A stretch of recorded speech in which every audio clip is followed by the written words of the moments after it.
Assalamualaikum warahmatullahi wabarakatuh. Perkenalkan, nama saya Aurelia Diayu Pritasari, NPM 20410024, kelas 3A PBSI. Di sini saya akan menjelaskan mengenai pentingnya pemahaman lintas budaya, variasi budaya komunikasi, dan jenis-jenis konteks budaya komunikasi. Pertama, pentingnya pemahaman lintas budaya. Pemahaman lintas budaya sangat penting karena interaksi kita dengan orang dan budaya asing akan menjadi semakin baik dengan melalui kerjasama akademik, penelitian bersama, dan yang paling intens. Oleh karena itu, kapasitas yang lebih lebar untuk memahami keanekaragaman budaya sangat diperlukan. Kita juga harus memahami bahwa perbedaan-perbedaan individu itu penting. Namun, ada asumsi-asumsi dan pola-pola budaya mendasar yang berlaku secara universal. Selain itu, pemahaman terhadap budaya lain juga sangat perlu, karena kurangnya pengetahuan budaya berperan pada penggunaan bahasa komunikasi yang tidak pantas. Faktor perbedaan budaya seseorang juga bisa menyebabkan orang tersebut terlihat tidak toleran terhadap orang dengan budaya yang berbeda.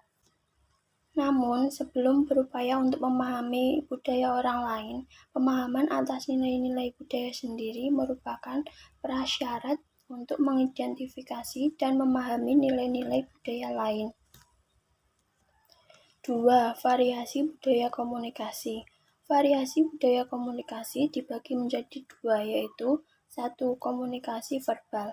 Dalam komunikasi verbal, pilihan kata yang digunakan dapat mempengaruhi baik tidaknya komunikasi kita.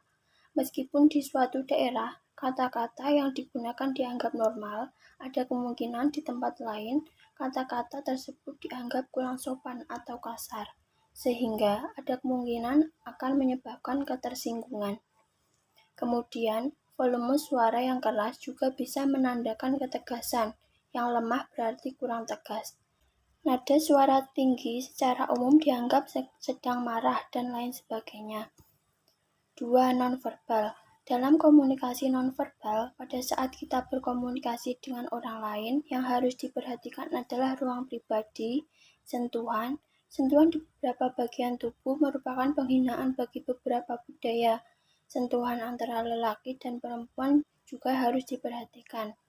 Kemudian ekspresi wajah, kontak mata, dan sikap tubuh yang meliputi cara duduk, posisi tangan ketika berbicara, dan lain sebagainya. 3. Jenis-jenis konteks budaya komunikasi.